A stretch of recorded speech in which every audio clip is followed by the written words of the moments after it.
You know, that is a really, really tough question because I fall out of love so fast. I am the most fickle programmer I have ever known. I don't think that I could ever tell you that anything I was working on at that moment wasn't my favorite child.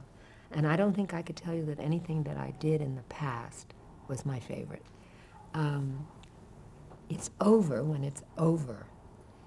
It was great while it lasted, but I'm so willing to fall in love again. I mean, I'm game for the next project. At the moment, I'm madly in love with Baghdad ER. I think it's a great, great documentary. I think the Addiction Project that's coming up in January is a great, important project. I don't know any other network that's devoting, 2.5 hours to the suffering of addiction and the drive to stop this sort of prejudice against the addict and to counter the notion that the addict can pull himself up, by himself, that it's not it is a disease, but it's not a disease.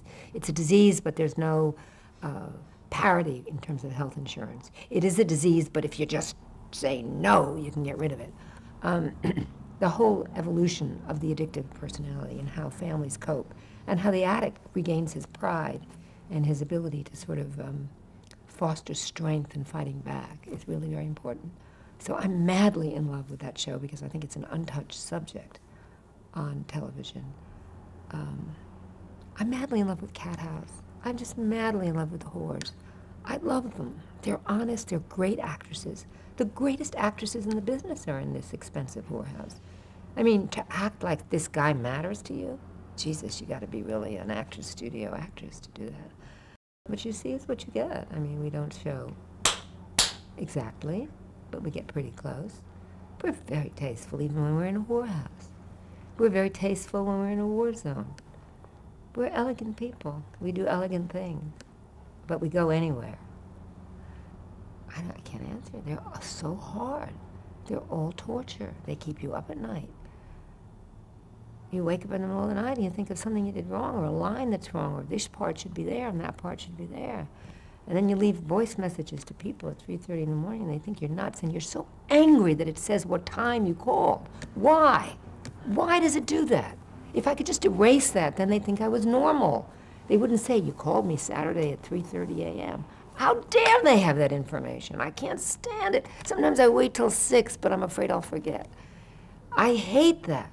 I wish I could ban that. And cell phones do the same thing. It's torture. The Palm does the same thing.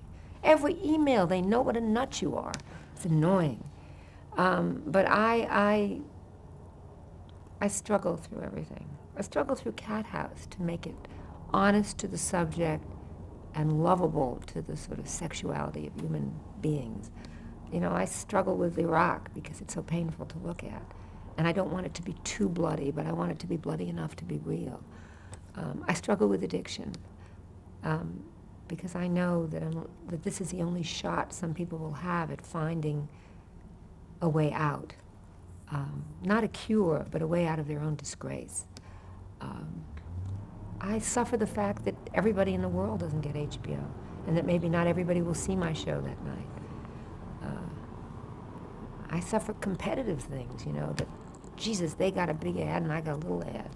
Or somebody took my idea away and put it on first. I suffer all the time. I'm suffering under these lights. I'm suffering. I'm a suffering programmer. I don't have any big challenges. Everything's the biggest challenge I've ever faced. I mean, I'm a coward when I have my teeth cleaned. To me, teeth cleaning and root canal are equal. Everything is horrible, painful, tormentous. That's just the kind of person I am. I'm highly intense. I like junk food. I like fancy food. I'm a tremendous contradiction, but you can't ask me what I like best. I don't know.